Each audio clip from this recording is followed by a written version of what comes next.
Hello. Hi, everyone. Hello, my little precious moment figurines. My name is Chris Farah. Welcome to either my YouTube or my Facebook, where tonight it's 6 p.m. on January the 7th, and it's 2026, dear God. And listen, we are going to talk about a dumb show. The dumb show's 90-Day Fiancé. The Other Way, Season 7, Episode 18. This is a live recap. I titled it correctly.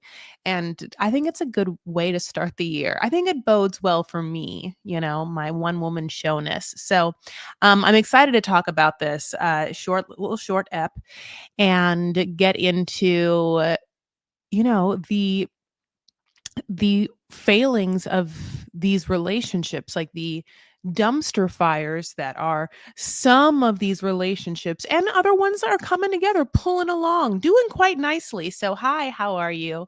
Welcome, everyone. If you haven't yet, please like this video. Please give it a little thumbs up, just like by tickling the algorithm, being like, I'm into this. Just, you know, give it some free love on your part. Like, pretend, well, whatever, I'll say it to you. You don't have to pretend. My love language is touch.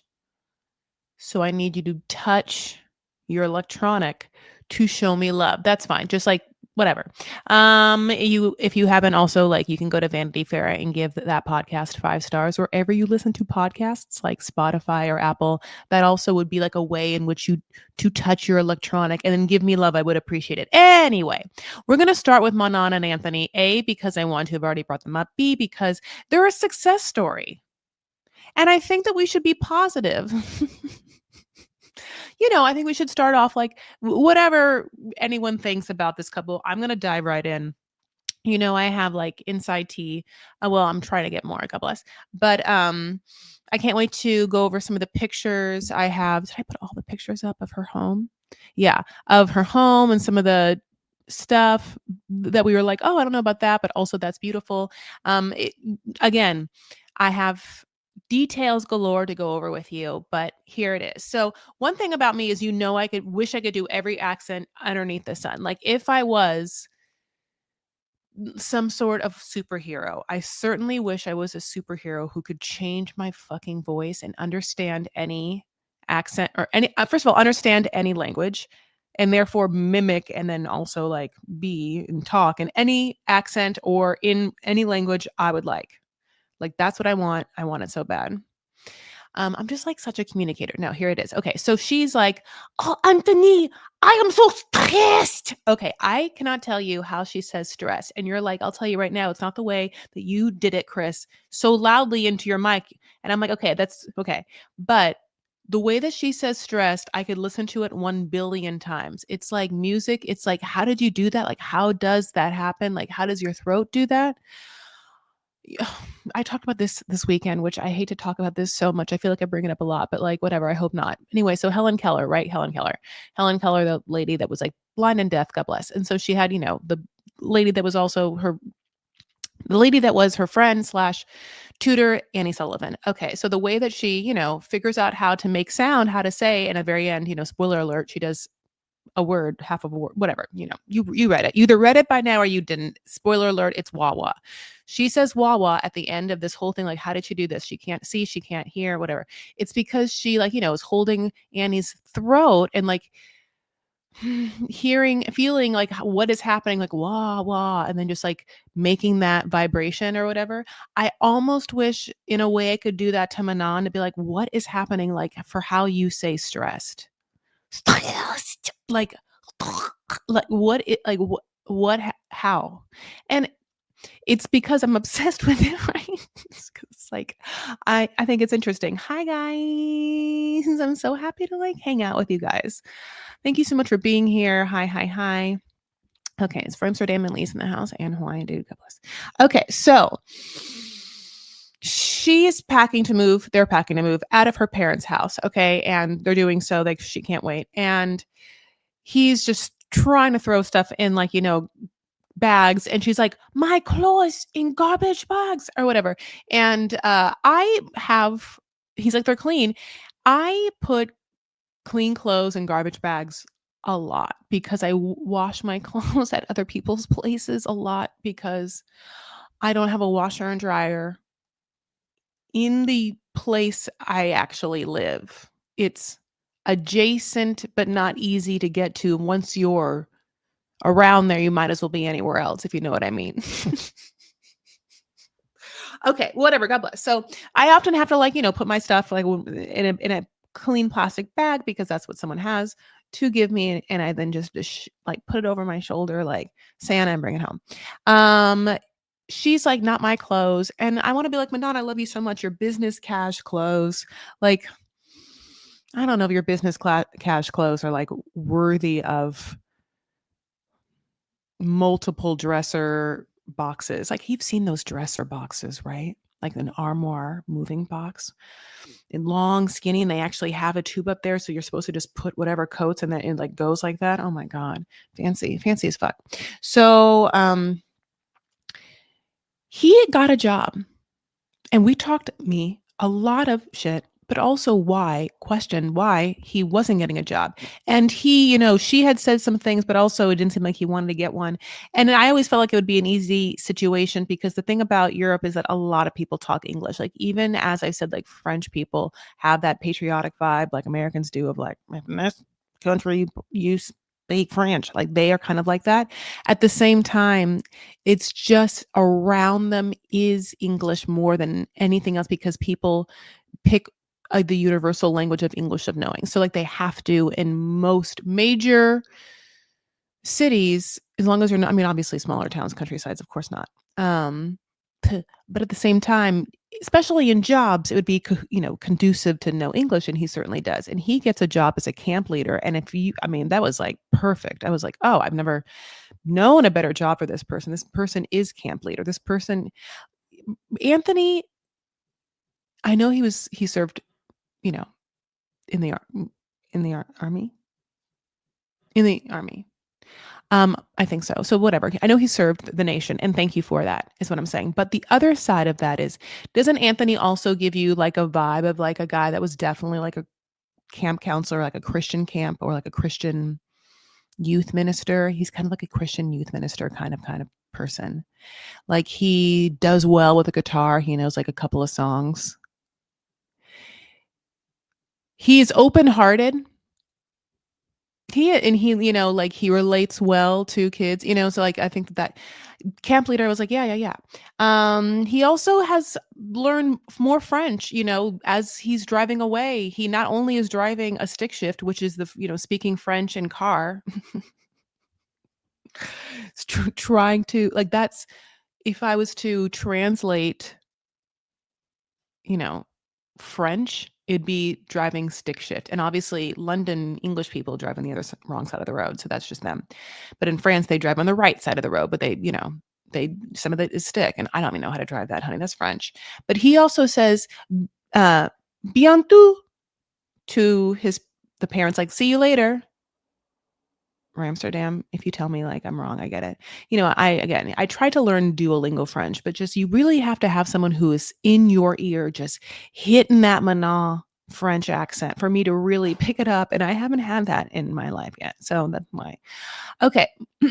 So he's wearing sunglasses. They're questionable. And he stalls on the hill, which that makes sense. And she is excited to move to this home. She says it's in the asshole of France.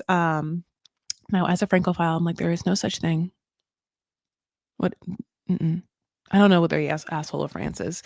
I find it so charming. I'm like, every part of it's great. She's like, there's no food delivery. And then that hit home.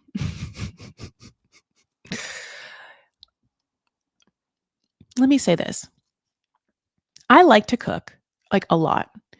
It's just that when you are cooking for one, it's not as fun. Sometimes it's fun. You know what I'm saying? Sometimes it's fun, sometimes it's not. However, when you're cooking for two, it's like 100% better. Like it's easier to cook for more than one person, especially if you get assigned the cooker job and then hopefully some other part of your day has been alleviated because you now are doing that, then you can cook. But at the same time, when you're like a one person show or one, like you're doing everything throughout the day, you have to sometimes order food, just because you wouldn't have it either way. Like it'd be slim pickings. And then you're like, well, would you learn a lesson and would you meal prep? And I'm saying, I wish I could tell you yes all the time. I'm getting better. Manan knows herself, no food delivery. Now, in this car, we get a really like hot, flirty sesh. Okay. A hot and flirty sesh between Manan and Anthony. And I'm going to say this. I like their relationship. They're a good couple. Like, you have to remember that all the good couples that existed beforehand, the ones that made it that we still love to this day, like Emily and Kobe, there was always like the propensity for the female to be painted in a light that is controlling, overly controlling, or, incessant about their point of view in a way that you feel like you watch the male partner die a little bit inside. Not that Kobe did that, but whatever. Like that is a play out of the textbook of how you get drama, but you also pepper it with real lovey moments so that when you go into season 2, people are like, you know what? They're not that bad. They work it out. They got that kid. She did become a good mom, and they got that soap business now. So here she is, and she's like, hey, babe, like when I can't even, I'm not even try. Like when you I love that I'm like, I'm not gonna even try, and then immediately try. And that's just because I'm a weird perfectionist and something fell. I think it's in my bathroom. I'm just gonna pretend it's fine. Um Okay, so she's like, babe, when you have to unpack, you have to do it shirtless or whatever. And she's like, I'll just do it. You are so hot. Like, I love it when you're just like sweaty and shiny and just shirtless, and your body is like just shining from sweat. It's so sexy. And you just watch this man. I mean, Cheshire Grant, just from ear to ear. She's like also petting the back of his head, like probably it's a spot, like he is dying. I feel like, okay. I do feel like they have good sex. And by good, I mean it's pleasurable across the board, even to watch. Like but also pleasurable for them both. You know what I'm saying? Like I'm just like across the board, everywhere. Like I think it's good, and I'm happy for them because of that. You know. And I think that they do that thing where they like fight and have like, angry sex, or whatever. Okay, so let's get into this new home, shall we? It's beautiful, like really lovely, like especially I just got done telling you how much I love fucking France. Look at this goddamn cobblestoney stone, yummy. Like there's a beam there. What kind of stove is that? I'm not quite sure. Like the fancy old fashioned kind. There's like a door to the outside. Now, the outside, when she shows us the view from their kitchen, and there's like a goddamn rainbow overlooking greenery and more beautiful stone houses, like with cream bodies and like, I don't know, like red. Oh, I'm laughing so much, like brown tops. It's because I feel like I'm like sexualizing these homes, but then there's a goddamn rainbow shooting out of this picture. Okay, like there's a rainbow over it. There's a rainbow over it. Oh my God. Take me there, okay? Now, it's a beautiful home, and I'm so happy for them. And then they just also show us this. I'm like, oh, it's like their kitchen, their sink in their downstairs is like super modern for like what this home is. And then you also remember that Ben's gonna be there. Like, Ben can't use that sink. Remember what both sinks in homes that are actual bowls became such a fucking thing. They were just everywhere. Like I remember the first time you saw them. I remember too being like, "Oh my God, I'm washing my hands." It's a bowl. It's a big bowl, but there's no bottom. It's a sink.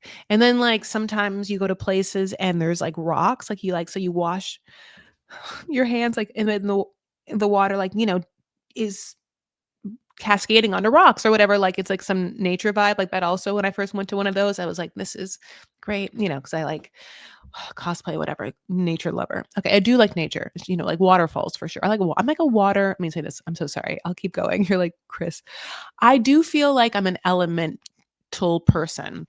I am someone who loves fire. Like, I love a candle being burnt. I love a fireplace. I find it just intoxicating. I also like water, like clean water, clean water. Okay, so the only thing about that, besides the fact that that sink is like not child friendly, are also these stairs are not been approved. Look at these loosey goosey, not a beam to be had stairs, honey. I mean, just if I can't even walk up those stairs. If I had to walk up these stairs day in and day out, I would be, first of all, an anxious mess. I would be hugging the rock part, like I'd be hugging that wall as if I was literally rock climbing without a net and just like over 10,000 feet. Like, no, what asshole made it that way? No. Like, even if you have to do things small because it's France, like, fine. But, like, put a railing there. That's wild. Okay, let's move on. Chloe and Jhonny.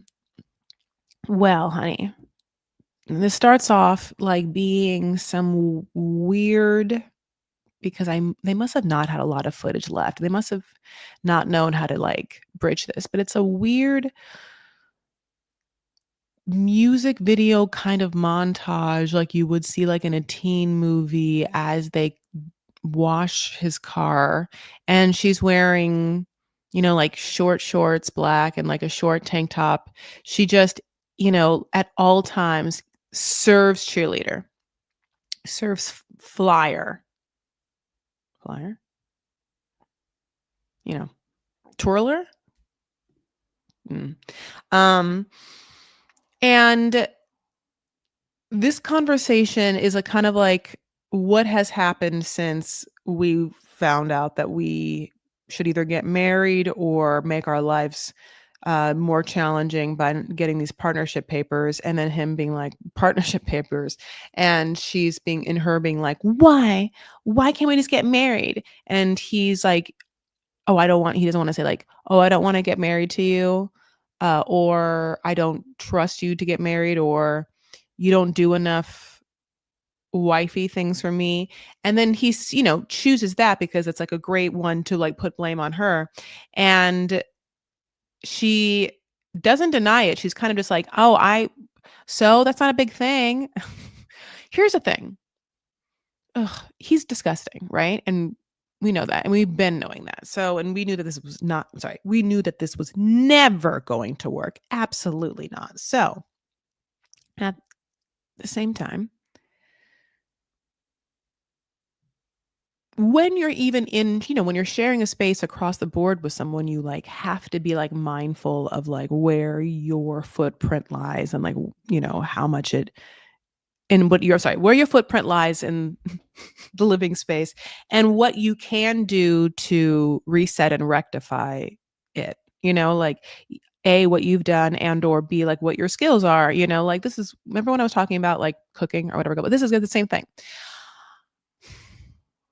Yeah, you have to, when you share space with someone, you have to sort of have your like either unwritten contract or written contract of how you both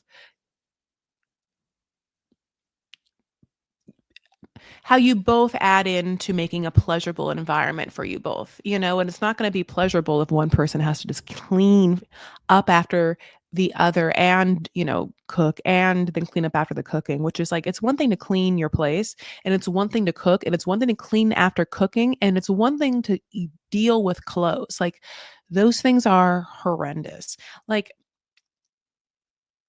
it's not hard to do dusting, and it's not hard to like, I think, clean a bathroom, and it's not hard to do like a surface reset. I hate mopping. I don't mind vacuuming. Vacuuming is lovely. Anyway, so I this is like I would need a written contract. Like, can you do these things, and then can I do these things? And then that'd be it. But like, Chloe's 2 years old, so she never had to do that. Her mom just let her do whatever she wanted, and then would, gift her jewelry. We'll talk about it. So, she doesn't wash dishes. She doesn't want to play house. Next scene, she's packing jean shorts, well, in jean shorts. She's a jean short on jean short kind of girl. We knew that, okay? And so I took a picture because I'd already loved it. I was like, "Oh my god, girl, short shorts." And then when you really look at this picture, you're like, "Oh, girl, that is a Von Cleef bracelet. That's a Cartier uh, ring." I mean, like she really was like, "I'm gonna get away from my mom and have like a rebellious thing with an older, hot guy that like makes me feel mature and older than I am and sexy and cool."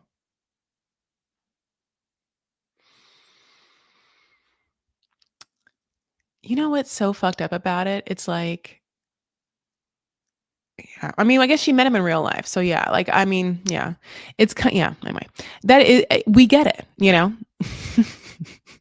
Like I get, I understand wanting to feel those things at her age, especially if you are under the under the tutelage of a very strong parental figure who imposes on you their identity or will. You might want to shake it off a little bit. I get that. Okay. I do.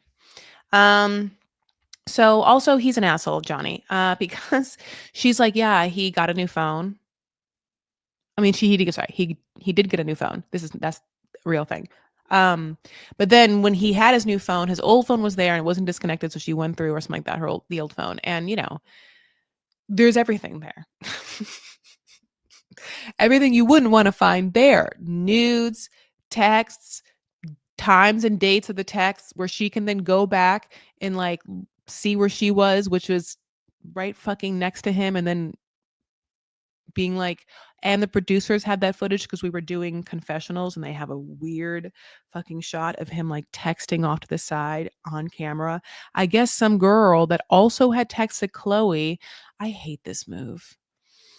Like, hey girl, hey, yeah, like it's so great that you're dating him. He's such a great guy. But then also on the same side, like texting Jhonny who titties. Don't worry, I'll say it every episode. Like whatever, obviously nudes, if it is a nude, I mean, it could be butts. One, two cheeks. I don't know. It could be worse than that. However, he's a disgusting asshole, and we've been knowing that. And then she's like, and the most devastating part was when I confronted him. He was like, "How'd you fucking go through my phone like that?" Instead of being like, I'm so sorry. And I'm like, yeah. Oh my God. Could you imagine having to tell her mom that? Oh, I mean, her mom actually already knew. I feel like her mom, when she was pregnant with Chloe, like went to like some interesting fortune teller, paid a bunch of money, and that fortune teller just told her about Chloe's life, and she like documented it, and she just like knows what's made for Chloe. And so she really didn't fucking fuck with this Jhonny thing. She'll be back. I said this a couple of episodes ago. But like whatever is yours can't be taken away from you. And so I think there was a part of Chloe's mom being like, I know Chloe, Chloe's me back for me. Chloe's not fucking with Jhonny for the rest of her life with no hot water and bar soap. Plus, you could see her roots were already growing. Where's she going to get that dye job back? I mean, she can dye her hair blonde herself. She can bleach her own roots. No, my God, no one. I mean, with that wind and that sun and who knows what, she's obviously had no oil. I mean, Emma had to send her some probably from fucking Morocco. I mean, her hair is fried. God bless her. I can't imagine the amount of either Pantene, Pro V, fucking VO5 oil treatments you would have to do to like get that hair back to the life, back to the life, back to life. Okay, so Jhonny and Sumit. Oh, honey, it's the aftermath of Sumit standing up to his mom and being like, stop controlling every morsel of my being. And then her being like, I'm not. And then Shri and whatever Shri's husband's name, which is obviously Sumit's brother, being like, yeah, God bless. And then Jenny's being like, I hate this. Okay, so now it's the next morning. She's Sidha is nowhere to be found. And Jhonny starts this conversation by being like, "Can you fucking guys believe that we did it? We did it. We told her what's up. Now we just have to, like, obviously back it up and just not kowtow." And Sumit's like, "Well, here's the thing. We got to make it work." And she's like, "Yeah, the newfound structure we have for your mom's like boundaries." And they're like, "No, no, no, no, no. We have to make the family cafe work. So we have to make mom happy to make family cafe work. So just make mom happy." Jenny's like, "What are you talking about? First of all, I'm too old for this." And we're all like, "Oh my God, yes, Jhonny, you are. God, yes, the whole time we've been, yes, of course you are, Jhonny. Yes, we have been saying that, Jhonny. Get on board." And then she's like, "I have to say, I can't have a boss." And we're like, same, girl, same. You've been having a boss, you know what I'm saying? Like your whole life, twiz the time, twiz. Tis the time to, like, put your feet up. And Jhonny knows that or whatever. And for some reason, and maybe this is like ultimately the crux of having a wide age gap relationship, is just the point of view and perspective of where you want to be with someone for the rest of your life and what you expect from them. But like Jhonny, I feel like, has been very vocal to being like, "I don't want to do it. I can't do it. I'm too old to do it, or I don't want to do it. That's already happened for my life. That's past where I am now. I can't." And she's even tried, and now she's like, "I can't." Now, Sumit, the entire time of this relationship, has gotten pretty much his way. Sumit's always wanted one thing: mom, Jhonny together. Me with Jhonny and mom. And even if this fight's happening or not, Family Cafe, whatever, as everyone's saying, ropes them all together. There's not been a time that Sumit's not gotten his way. Sumit, you know what I'm saying? Like, now, because they went back and lived with his mom, I don't have, okay, let me finish the sentence. I would need to know what Jhonny truly expected to do living in India and not having enough money to have them live by themselves. Sorry, it's a lot of like no's. Like, I'm sorry. What was Jenny's plan? Like, because Jhonny obviously doesn't want to live with his parents. He has to be like, "Well, we don't have enough money, Jhonny." And I assume that she knows that. So, and she's lived on God's green earth so much longer. So I want to know what she wants to do. Like, what is her plan for not having the funds and also not wanting to share space with his whole family? Like, I need her to say, "I want to have one roommate," or "I need you to get a better job," or "We need to get some financial side hustles." Like, you could, whatever it is. Like, I just, I would need to know what's in her mind, because she's saying no without giving a yes. You have to like give someone an offer, a pitch of another way out. You can't just like say no. You have to be like, "We could also do this. This is also what I've been thinking. This is what I would like to try. I've tried yours, I've tried the rest. Now try the best. My idea." What I want to do. Okay, so Madeline and Luke. So this is nightmare, because for some reason we've had to be subjected now to two women having shitty conversations with old men who want to tell them what's what. Now, do we often get mother conversations to the female, whatever, like if we're talking about, heterosexual cisgender situations, mother conversations to the other person in the relationship, like I'm making fun of the dad one? Yes. Like, obviously we have crazy moms like Molly, we've been having them. Like, Molly Tashina is a conversation that is like not fun ever. You like don't want it to have, don't want to bear witness to it. At the same time, Luke's dad's conversation with Madeline is kind of like Matthew's dad's conversation to Greta, in that it's like, don't tell this woman nothing. Step back. We certainly don't like your son enough to try and care about his opinion over, this person's, and Madeline's toxic as fuck. That's how much we don't care about Luke. Here's the thing. Greta is amazing and Matthew is fine. And so we don't want Greta to break Matthew's heart. At the same time, we're on Greta's side like 100%. That's me. Madeline is wild and scares the shit out of me or whatever. At the same time, is still smarter and better than Luke because he's, I don't even, he's, yeah, well, you make your own decision about him. I'm not gonna tell you everything to think. I don't want you to continue watching the show. How would you describe that person? Okay, but you like Madeline more. That's my point.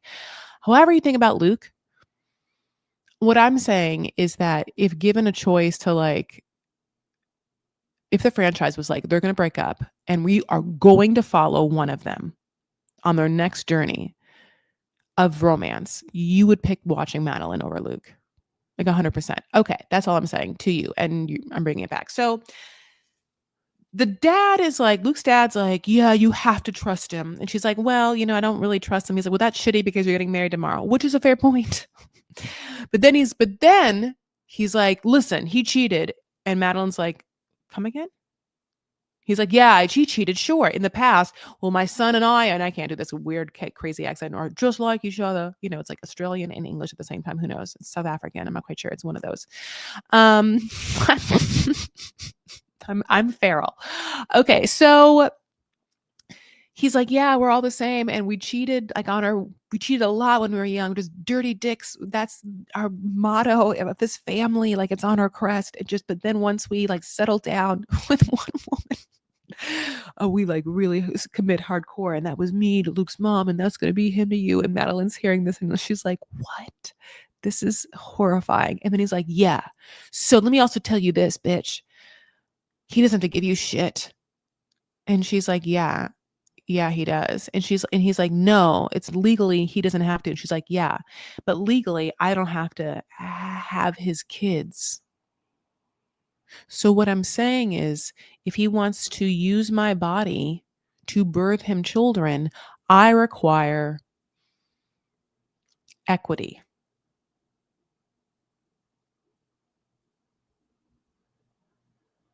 So that if I leave this relationship and then this American goes wherever the fuck he wants or whatever shell corporations or whatever the fuck he wants to do with his money, I'm not left with what we made. And call me a feminist. I get that. Also, this resort isn't real.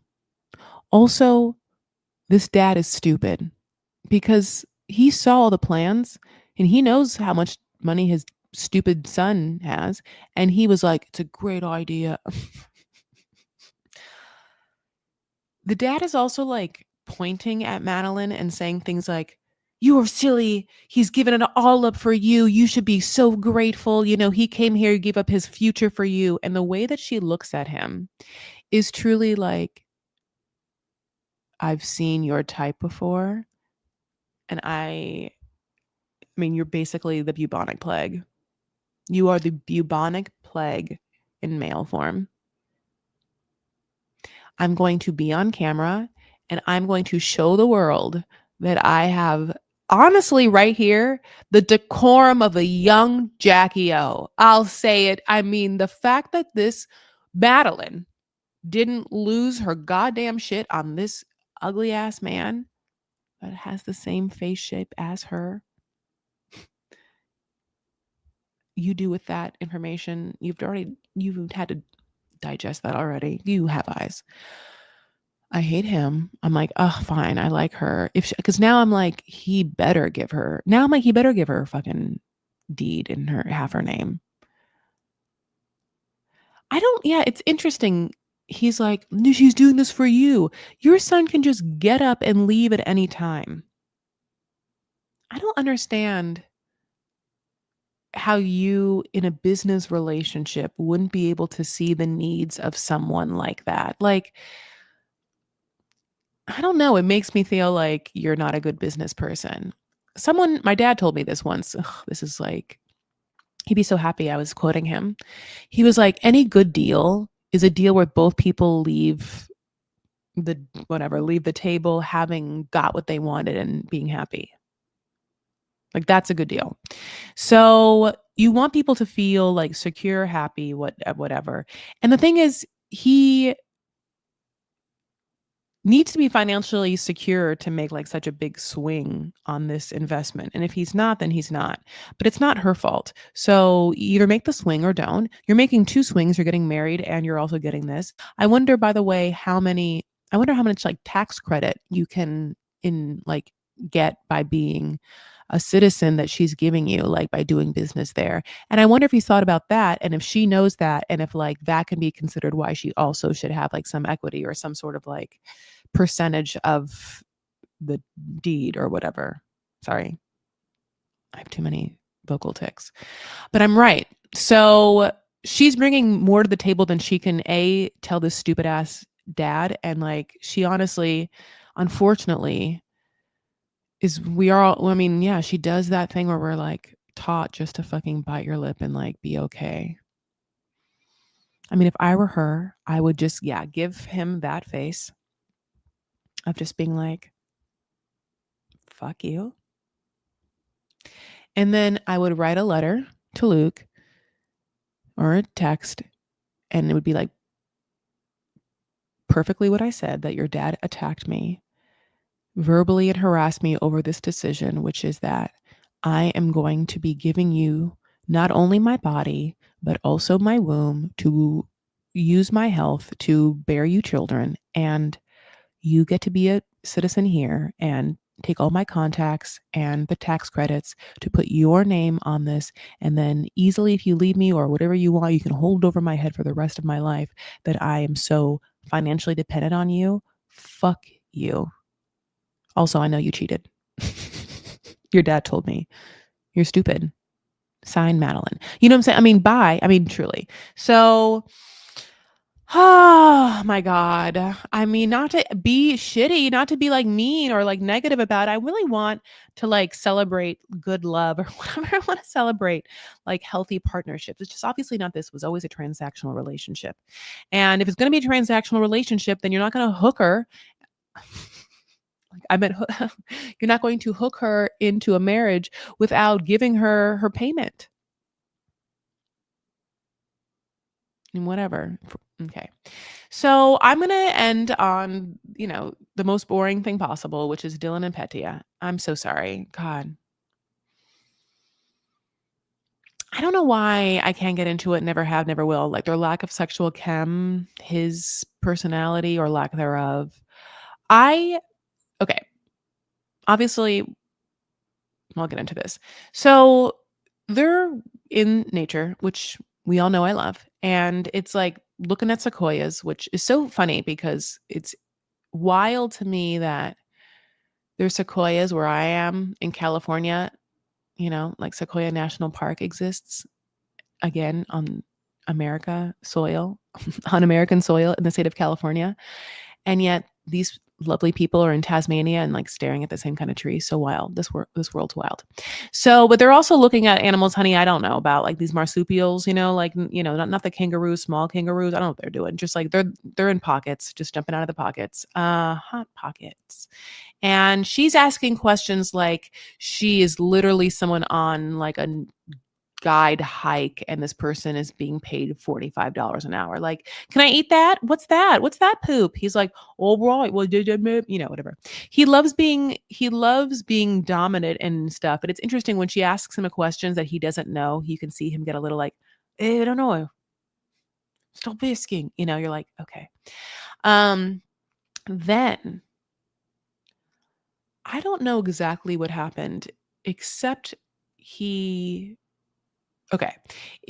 wrote a engagement speech. He like wrote a "Will you marry me" speech with just a bunch of prompts, or it's written by ChatGPT, but like, when two souls are bound together, there's a thread, and the thread's meant to find a way. You're like, what?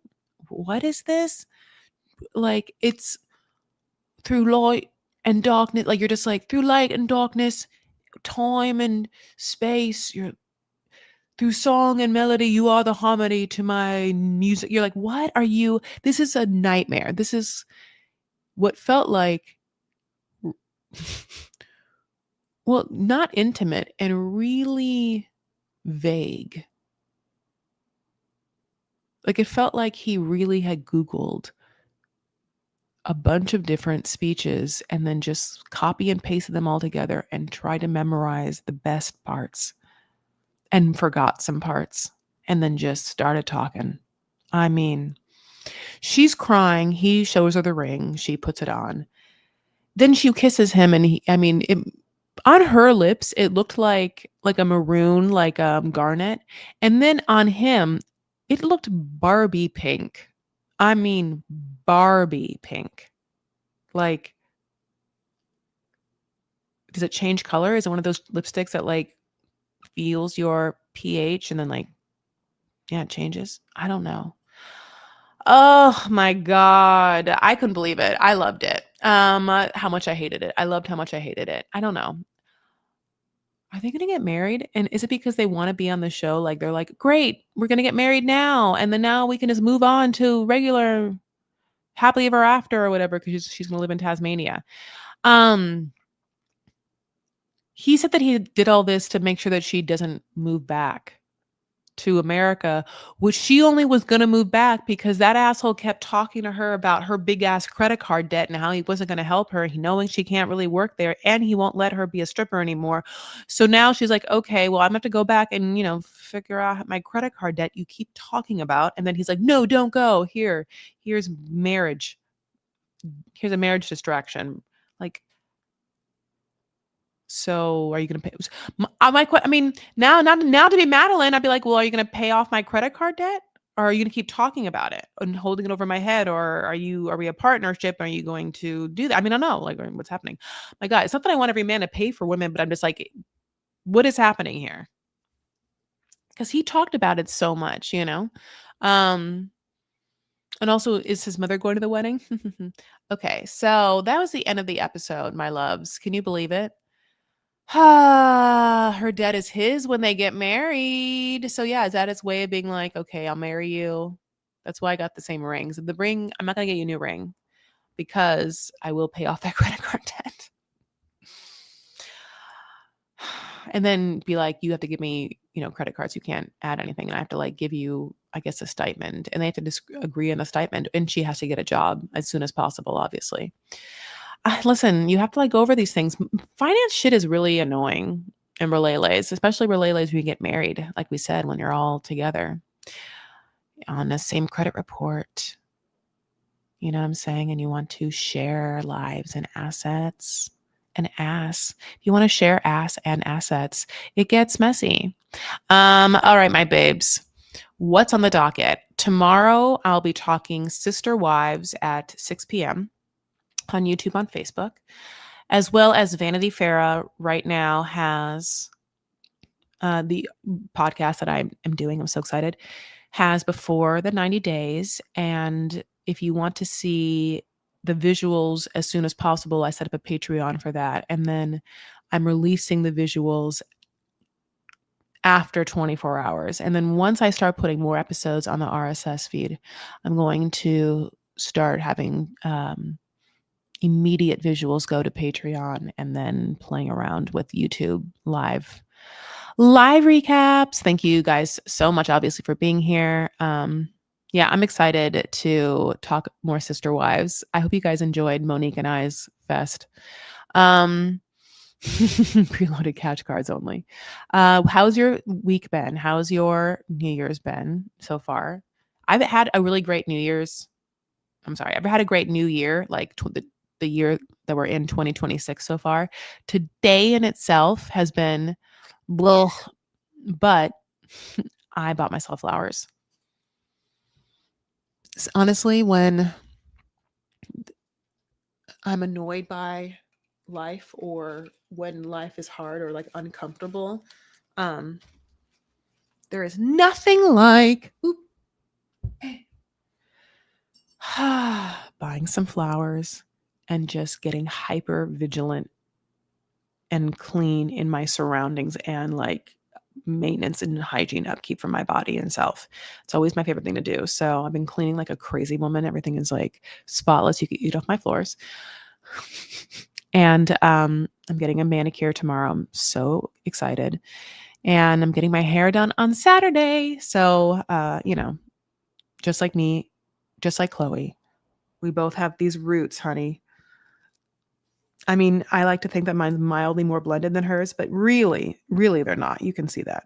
But anyway, yeah, I'm still very pumped for 2026 and I feel good about it all. Matt Maher of the Reality Gaze keeps sending me these Pisces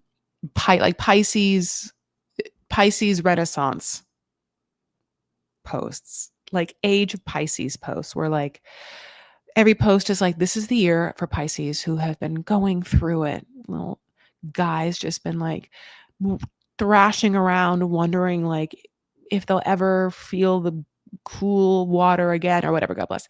And this is your year. So like, I'm really feeling good about that. It was a beautiful full moon over the weekend.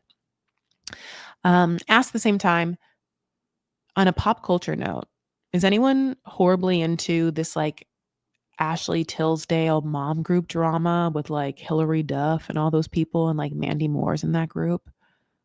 Do you guys know what I'm talking about? It's like she wrote some article about how she had to leave her mom group, but everyone knows what it is. And then I think Haley Duff or Hillary Duff's husband wrote back being like, yeah, she's the toxic one.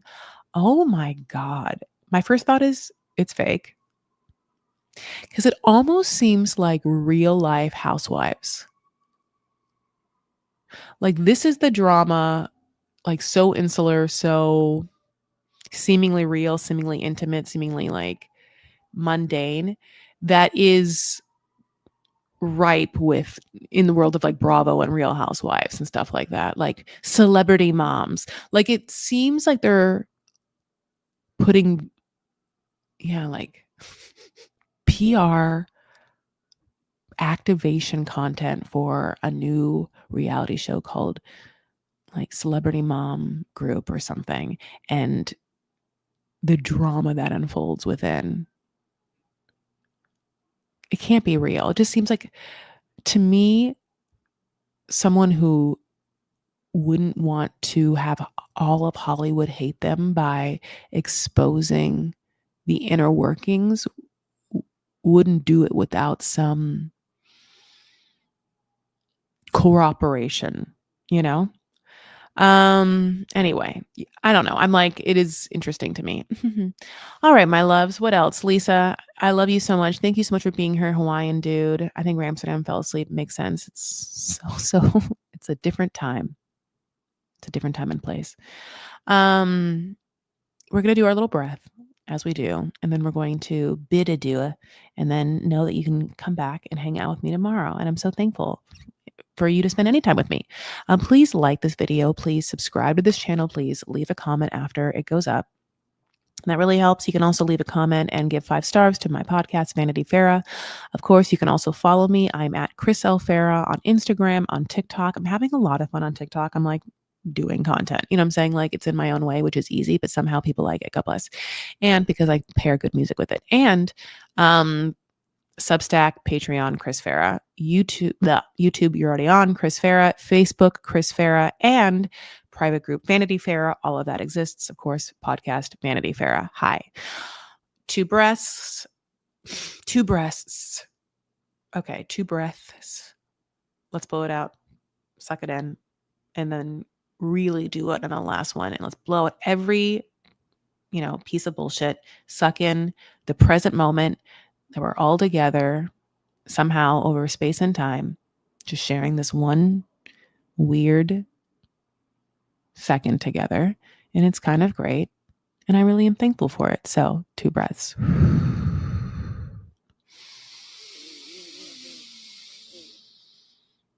And out. And in.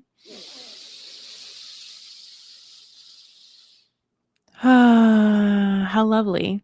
How lovely to be all together in one moment and then paying attention in present time. What a great moment to have Thank you so much for sharing it with me and for reminding me to have more of them even when you're not here and I don't have a ring light on me. But by breathing and or hearing things or just taking my attention to what's actually happening right now. So crazy. Anyway, all right. I will talk to you later. Take care of yourselves and one another. Stand up for what you believe and make art. Okay. Bye.